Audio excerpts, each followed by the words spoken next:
way to win the game. So it's an interesting approach. We'll see if it pays off. Andrew Tranquilli, always a calm man, even in the pressure situations. We'll see what his side can do in the last term. They trail by 6 points and we're underway. Marshall kicked it off the ground to get an inside 50. Then Whittlesea are able to exit after a second kick. Morley here takes it on the bounce, gave it off to a teammate who gets boot to ball down the line. Dyson's got to beat one in the air and he takes the mark. Play on and they go towards the pocket here. Will it work for any of the forwards? It won't. Intercept from Randall. He dropped the mark though, but boundary line was able to help him out on that occasion. We have a boundary throw in the first 30 seconds in Whittlesea's forward 50. They lead by 6 points. 10-9, plays 10-3. Boundary throw-in incoming.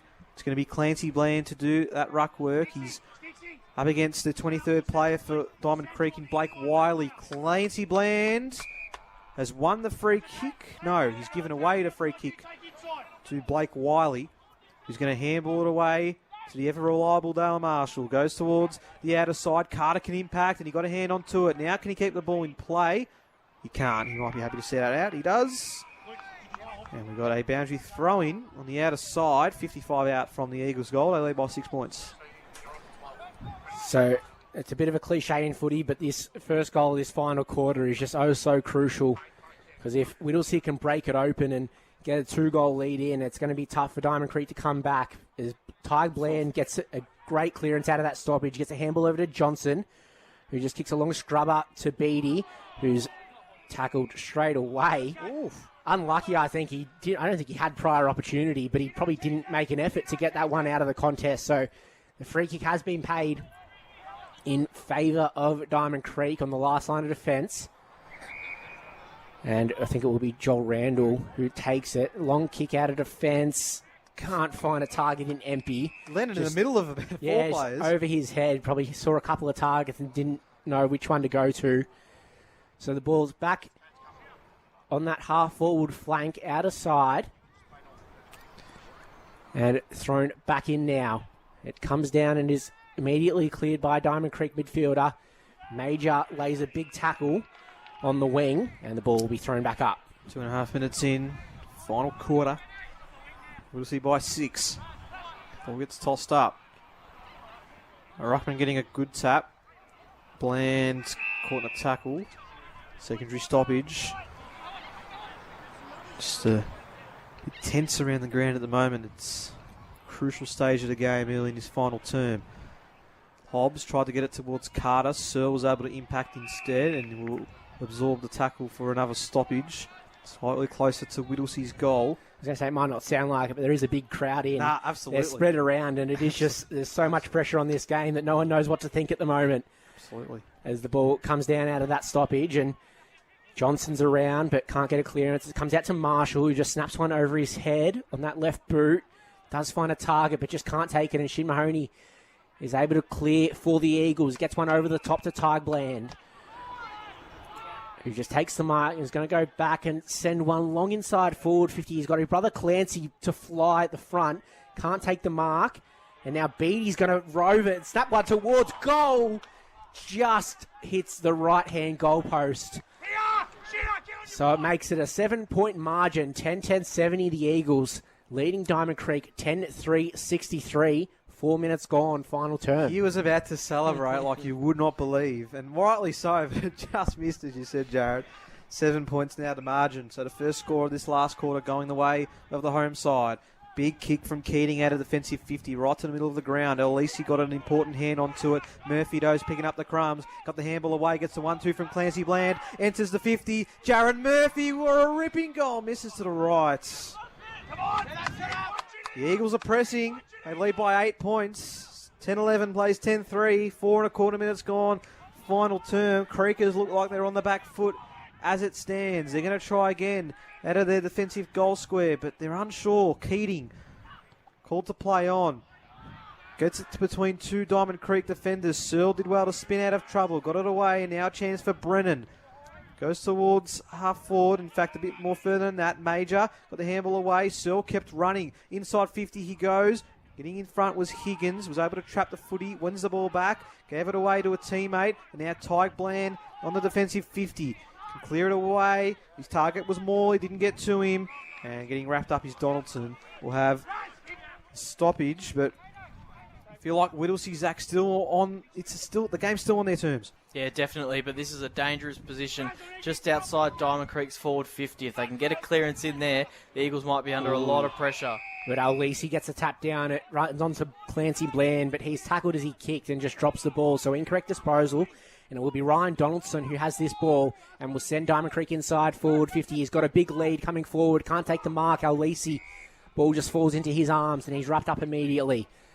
So it's going to be another ball up inside forward 50 for the Creekers. Barrow and Alisi doing the ruck contest. Barrow just wrestles and gets the tap down to Barnes, who handballs one over his head, but he's intercepted by Hobbs, and his handball intercepted back by Barnes, who's tackled, gets one off, but now it's going to be Hobbs streaming through and gets a clearing kick for the Eagles. Morley flies but can't take the mark. Ball comes down to Randall, who's set upon by two Whittlesea opponents. And the umpire eventually calls for the ball in the middle of the Whittlesea Showgrounds. So the ruckman is Alisi. He's up against Blake Wiley of Diamond Creek. Alisi getting the tap. Went over the head of Tyg Bland. Clancy Bland doing some roving work at the moment. Rennie slipped over as he looked to handball it. Tyg Bland picks up the crumbs over to Morley. Inside 50, he goes with the kick. Beatty was in between two Creekers. Was caught high anyway, but he took the mark. And for a crucial opportunity now, he missed one just moments ago on the run. But this is from directly in front. Will kick from about 30. Maybe a slight angle, but nothing more than a few degrees. And young Harry Beatty, in his second game of the season, has 2 goals. Is the only multiple goal kicker for the Eagles this afternoon. And this to bring the margin out to 14 points for Whittlesea as we tick towards the 7-minute mark of the final term. He starts his approach. It'll be a 30-metre kick for Harry Beatty, and he's missed to the right. 10-12-72, the Eagles. Diamond Creek 10-3-63. Some crucial blows here for the Eagles to not build this lead further. You just feel like if Diamond Creek can sustain the pressure and maybe get one forward and sneak it, we've seen how momentum can change in this game. As Searle just goes out of defence, and it's Lachlan Shinmaroni, who's been such an impressive player on the ground. I don't want to go too early, but he's pretty close to the best on ground today for Whittlesea if they win this game. And he takes the mark, sliding just inside forward 50. And he's going to line up for goal. It's going to be a very tough kick on a tight angle, and he's going to have to kick it from beyond 50 metres. There's a big pack of players form on the goal line. Shinmaroni comes in. The 18-year-old in just his 7th senior game just sends it long to the hot spot. A big fly there. No one able to take the mark. And the Diamond Creek defenders do really well to just shepherd that one. A handball over the goal line for a behind. And that makes it 10-13-73. Whittlesea leading Diamond Creek 10-3-63. Yeah, smart decision, but I reckon that was on the borderline of deliberate. There's enough players around, I reckon, to say there was pressure. I think so. Marshall, straight down the ground he goes. They might sense a bit of an urgency here, Diamond Creek. They looked for Randall, but the ball's at ground level and one back by Tyg Bland, who goes inside 50. A few flies again. It's off all hands. The Creekers, Maloney caught in a huge tackle. And the umpire will call for the footy. And you just feel like the Creekers have got to absorb this pressure, at least for the next few minutes. We know when the minor premiers get on a roll from last year that they can get games back on their favour. Tyg Bland's out in space on the left. He goes towards goal. And another behind. 10-14-74 Whittlesea. Diamond Creek 10-3-63. How much before these behinds come back to haunt them, Zach? Oh, pretty close. I mean, 1 goal from Diamond Creek and they're back within only 5 points. But just the way Whittlesea are playing, they can just continue this for 5 more minutes and just all they need is 1 goal in that 5 minutes. This game could be nearly over. Searle's going to go long with the kick out. A big fly at the back through Pingree. Doesn't even make a contest with the ball, so it has been called insufficient intent, and it will be a free kick to Whittlesea. Offensive side of centre wing. A kick over the top finds Taplin. He can't take the mark and eventually bundled over the boundary line. It was Eid, who had that one, but ball goes out of the boundary line nonetheless, and it will be thrown back in just inside forward 50 for the home side. An 11-point lead midway through this last quarter. Bland taps it down, does his own roving work, but loses it on the way through. Eventually, it's almost wrestled out of there by Hobbs. Tries to get a handball out, but it's smothered by Randall. And now a big pack of players forming over that ball. And eventually it is wrapped up. So we'll have another ball up inside forward 50 for the Eagles. They're still just looking to get that goal, which will break this game wide open. And it will be thrown back up now. Beatty's going to go up against Barrow. Both ruck get a hand to it. Hobbs does well. Puts it onto his left boot, but it comes off the side. And Randall stands under it strong. Umpire can't pay the mark. It wasn't 15, so gets a handball out. And now it is wrapped up. So we're deep in the forward 50 for Whittlesea. As the ball's thrown back up once again. Ball gets tossed up. Big punch from Barrow. Gets some space. Out the back. Donaldson able to run onto it. Hasn't got many options ahead. Looks towards the middle of the ground. It's cut off. Eagles straight back inside 50. Here come the Flyers for the Eagles. Off hands. Ground level. Cleared away by Keating. They're under all sorts of pressure. Diamond Creek. Can they get a mark to save themselves? Not right now. Watson was in there as well. They have to track it back. And again, another inside 50 entry for the Eagles. Here comes Shin Moni from the back. But the mark is taken for a man in front in Nathan Searle. He's going to be key, you think, to get the Creekers moving forward. It has been played in their defensive half all quarter, and they've turned it over again. Tyke Bland to Taplin. Spiral ball inside 50. Do they get the mark from Dyson? They don't. The ball goes out of bounds for a boundary throw-in. In fact, it was Powell in that marking contest, but we're about 25 out from the Whittlesea goal. This is where it has been played for this entire term. We're almost 12 minutes in to this quarter. And the boundary throw-in is incoming. Barrow, man in front, in the corridor. Dangerous for the Creekers. Do they get boots of ball? They do, and it's a goal. It's a goal for Jack Taylor. Huge major for Whittlesea. And they extend the margin to a game-high 17 points. As a result, 11-14-80. Diamond Creek 10-3-63. It was coming, Zach, you could tell. And the Eagles are in a good position right now. They are, but as we saw earlier in this game, Diamond Creek can just go bang, bang, bang out of the middle and really turn the game on its heads. It's exactly what Whittlesea will be trying to prevent now. They've already seen the Creekers' ability to do it. They'd probably be having an extra number back of the play with an extra winger going back. I think setting up in that position is Riley Carter for the Eagles. But let's see what the Creekers can do with the response. There's the ball back into the middle now. Marshall's going to run to this one. Has a fresh area on the kick. So it is going to be mopped up by Langford for the Eagles. Gets one over the top, and now a long kick forward. It's going to go in the direction of Powell. Can't take the mark, but brings it to ground well. Shrugs off a tackle and gets a handball off. In the direction of Morley. Can't take it, and now Searle just cleans it up for Diamond Creek in defensive 50. And finds White with the kick. He's going to go short, and now the Creekers just desperately need another goal on the board to swing this momentum in their favour. There's a holding free kick paid, and it is going to go in that direction. It's going to go to Major. Man on the mark, standing 55 metres out from goal. So Major's going to send one inside forward 50. He's got the lead and finds it well. And it will be a shot on goal for Diamond Creek. And it is going to be Bryce East taking this one. He's got one goal today, does Bryce East, and out of nowhere, suddenly Diamond Creek have a shot on goal in this last quarter to bring the margin back to 11 points. East wasting no time, will send this one on its way. Umpire starts out left, and it's going to stay there. So 1 goal, 1 for Bryce East today, and the margin back to 16 points. The Creekers 10-4-64, trailing Whittlesea 11-14-80. And Murphy's going to waste no time with the kick in.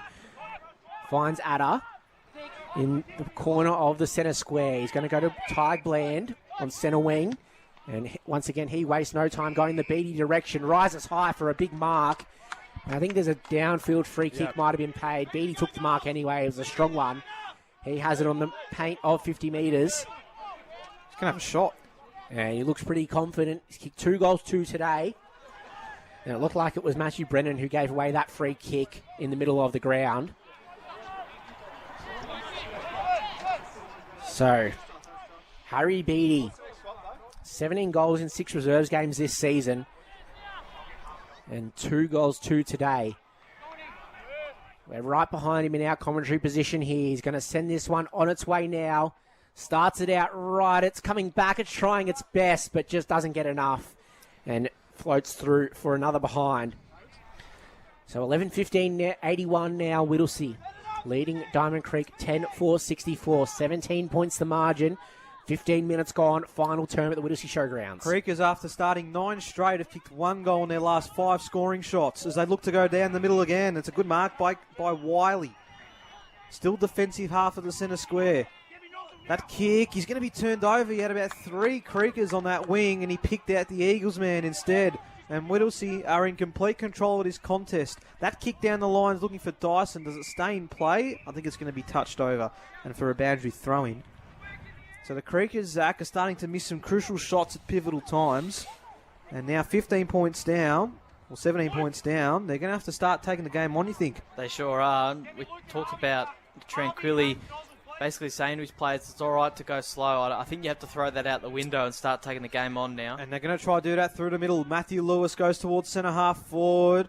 Obviously, a chance for Tarwin Rennie. He gets it. He's going to handball it across. Chance here now for Brody Watson towards the goal line.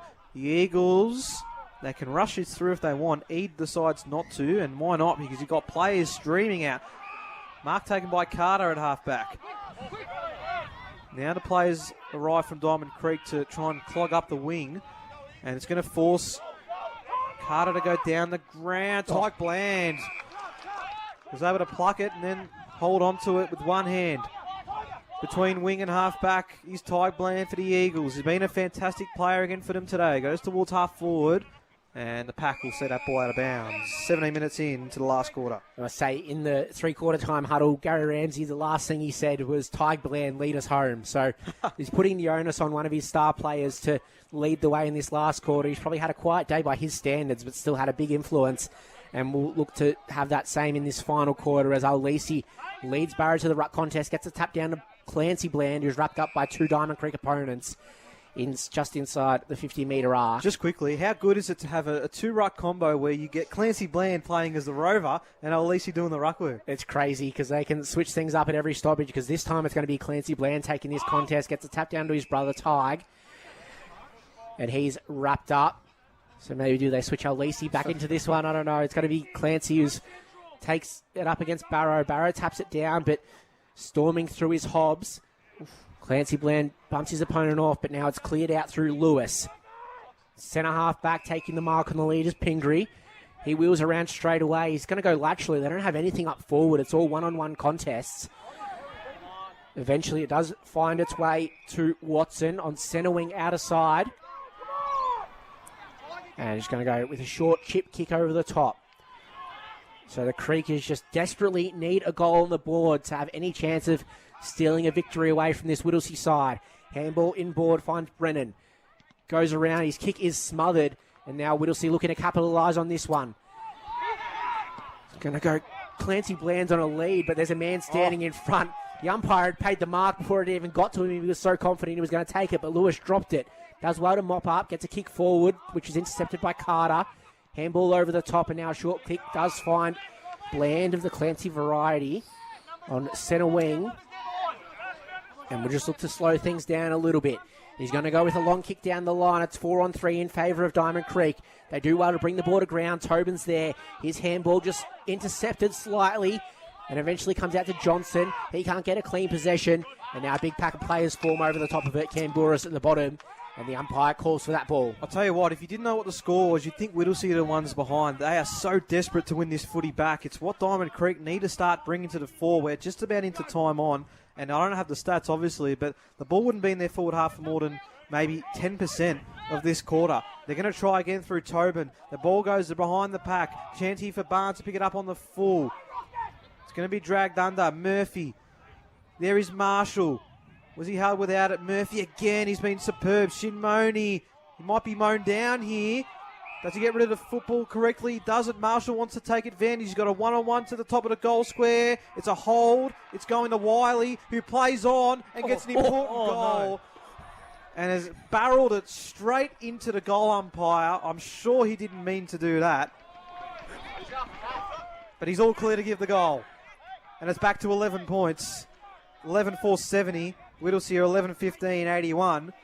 The Eagles lead by 11 behinds. It was unbelievable. The umpire just didn't have enough time to get out of the way there and just caught the full force of a Blake Wiley barrel. Looked like he targeted him for a second. So it's 11 points the margin. As you said, Nicholas, 11 behind in it. 11-15-81 to 11-4-70 in favour of the home side. Ball back in the middle of the ground. It's going to be Alesi rucking for Whittlesea. Tap comes down to Tig Bland. Sends it inside forward 50 for the Eagles. Going back with the flight was a Diamond Creek defender. It gets kicked off the ground but is mopped up by the Eagles. Handball in the direction of Carter. He's wrapped up by White. Gets a kick out of that contest. Bland slides in and is taken. We thought he wanted a high free kick, and I thought the umpire was going to pay it for a second, but it is just wrapped up on centre wing right in front of our broadcast position, and Bland is not in a good way, I don't think.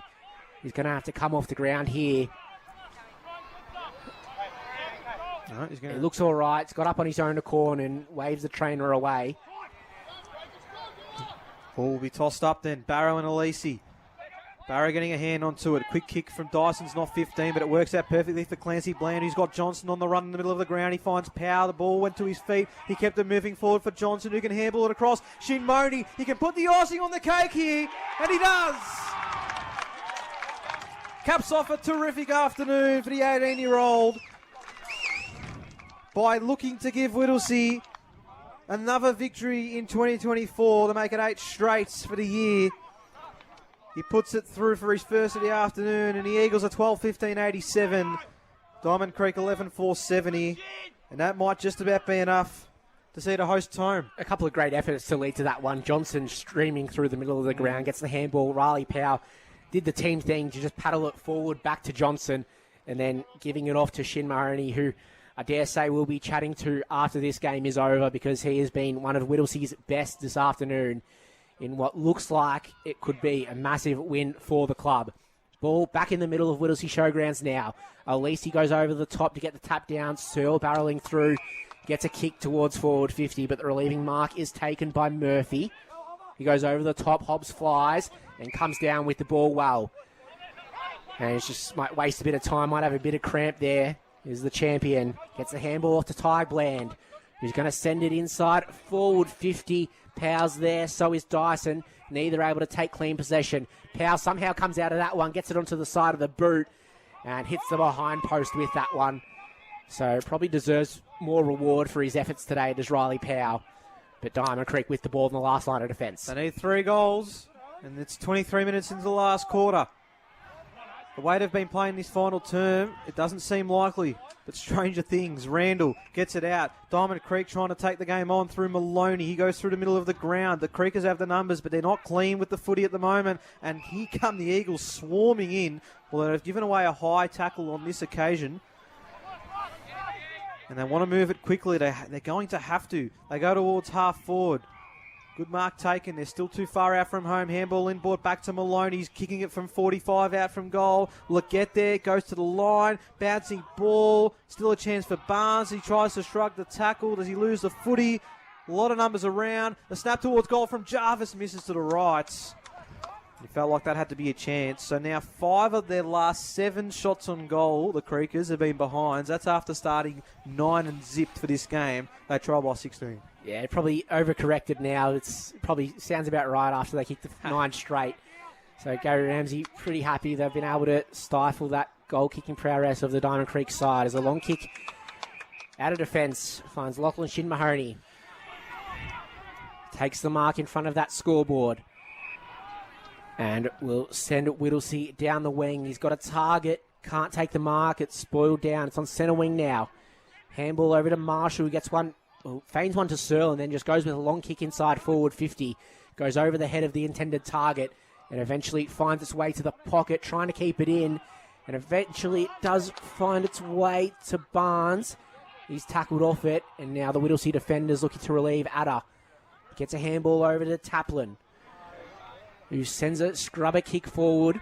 And now Diamond Creek coming back inside forward 50, a long kick, but there's one man standing under it. It's Riley Carter, goes over his head for a behind. And now Diamond Creek move to 11 goals, 6, 72, trailing Whittlesea 12-15, 87 25 minutes gone in this final quarter. Dare I say, this looks to be a big win for Whittlesea. At home, I know they're unbeaten too, but arguably you could say they may not have been the favourite in this game with just how strong Diamond Creek are. Bland, of the Tig variety, that ball's going to go towards the boundary line. The Eagles will be happy to see it over. Well, you say that, they probably weren't the favourite. It's something even Gary Ramsey touched on in the three-quarter time huddle. He said, right now we're the second best team, and to be the best, we have to beat this Diamond Creek side. So they've come out, and this is a massive message to the entire Division 2 competition that Whittlesea are the ones to beat. So Bland gets the tap, front and centre, and clearing it away is Brennan for the Creekers. Goes towards the forward line. Barnes takes the mark, but he's given away the free kick. That might have been their last chance. Josh Eade with the possession of the footy in the back pocket. We'll go down the line with the kick. Will it stay in play? White did well to punch that. The ball goes out of bounds. So this is going to be 8 straight victories for Whittlesea. This is a side that unable to register a victory in Division 1 last year. They will end round 8 on top of the ladder with a 4-point gap. And they will look to put their status as a contender firmly in it right now. Down the line they go again, the Eagles. Another clearance win. 2-on-1 though in favour of the Creekers, but again they give away the footy, which could be a symbol of how this match has turned out. In fact, it is going to be Randall anyway that takes the ball. They go towards the corridor. This is Matthew Lewis towards centre half forward, finds Pingree. Been a shining light for the Creekers. He's going to play on, takes a bounce, centre half forward, goes towards the pocket. He was looking for Barnes. He's going to bounce through. We're going to have a boundary throw in inside 50. So we're 27 minutes in. The Eagles just waiting for the final moments of this game to wrap up. They have kicked the biggest score against Diamond Creek all year.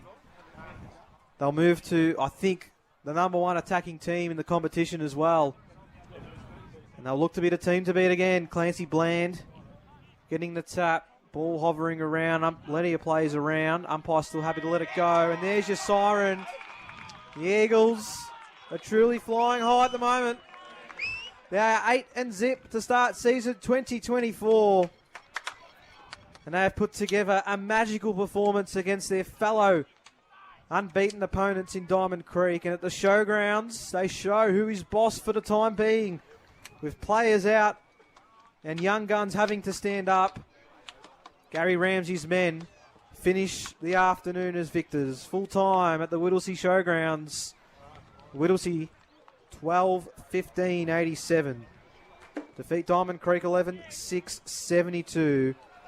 We speak to our Melbourne Greyhounds Best on Ground recipient after an outstanding performance in the top of the table class year in MC Labour Division 2. We're speaking to 18-year-old Lachlan Shinmoni.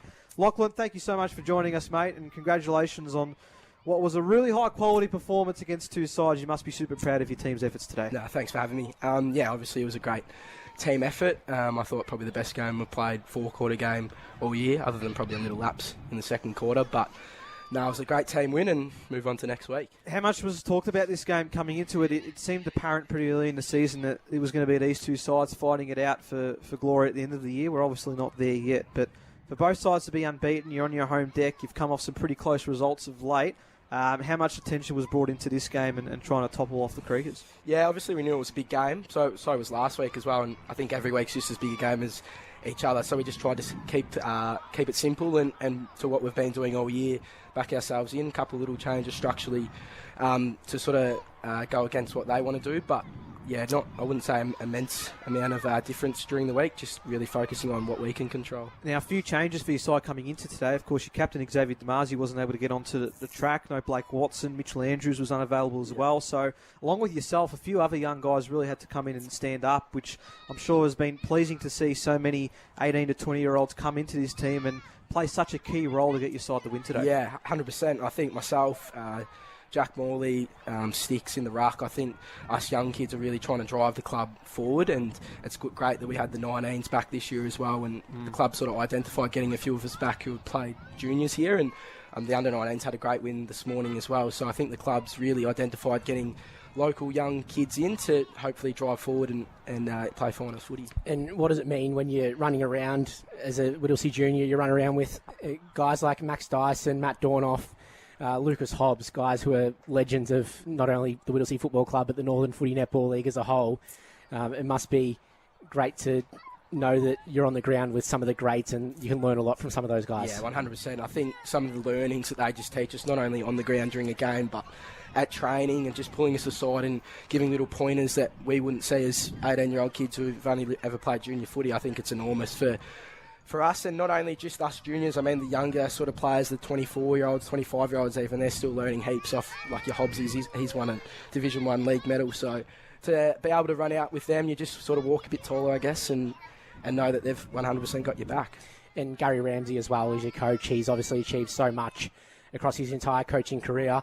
How much have you learnt from your time working under him? Yeah, Gaz is huge, and I think he keeps it so simple, but it's such in great detail and is so clear in what he's trying to get us to do. And he's really specified, I should say, in making sure that we stick to what he's told us to do, and it'll work. And I think we're just starting to see the fruits of that in the last couple of weeks, beating two top sides, that if we can keep doing what he's put in place for us, then successful ahead. Now, obviously, very early in your senior footy career, Lockie, but it seems to me that this is such a well-drilled side, lots of balance in terms of experience and ages played, and they all seem to gel pretty well. I know you've obviously played juniors here at Whittlesea, but in terms of what this senior squad has been able to do so far, how impressed have you been with just how, as I said, well-drilled they've been to get to a point where you're 8-0? Yeah, well, I think the last couple of years, as everyone would know, has been difficult for a lot of people here, and I think those who have stuck fat are just starting to see the rewards at the moment. And I mean, yeah, we're 8-0, but there's still a long way to go throughout the year, and we're really happy with where we're at, but we're certainly not satisfied with being 8-0. We want to push further and play in the big games come September. So it's awesome at the moment, but yeah, there's still a long way to go. And how much have you enjoyed the senior experience? Your 7th game now in the senior side this year. You're obviously having a fantastic impact on the field, but how pleased are you to just be playing a role for this side in the senior level? Yeah, it's been awesome. It probably took me a little bit to get used to the pace of the game, and probably the first couple of games I played, I was a little bit off the pace, and coming from school footy at Assumption, it's certainly a bit bigger and a bit stronger body, so sort of trying to get out the way of them and let Hobbsy and Dimmer take those big boys out the way for me and just get it on the outside. But no, it's been awesome to not only be in a winning environment, but such a great group of people who have really welcomed me in with open arms and made me feel comfortable and extremely cared for. And I think that's been awesome for not only myself, but everyone else who's come along this year. Lockie, fantastic. You played an outstanding game today, and you thoroughly deserve our Melbourne Greyhounds Best on Ground Award. $100 voucher thanks to the Melbourne Greyhounds. Well done on your performance today, and we're looking forward to seeing the Eagles continue their winning ways throughout the season. Well done. Thanks so much. Cheers. That's Lachlan Shinmoni joining us as part of the NFL Match of the Day broadcast. Thank him very much for his time, and we're looking forward to seeing him and fellow young stars in Eagles colours look to take this club to the next level. And a fantastic contribution there from him and many others. And for an 18-year-old, Zach, he spoke pretty well.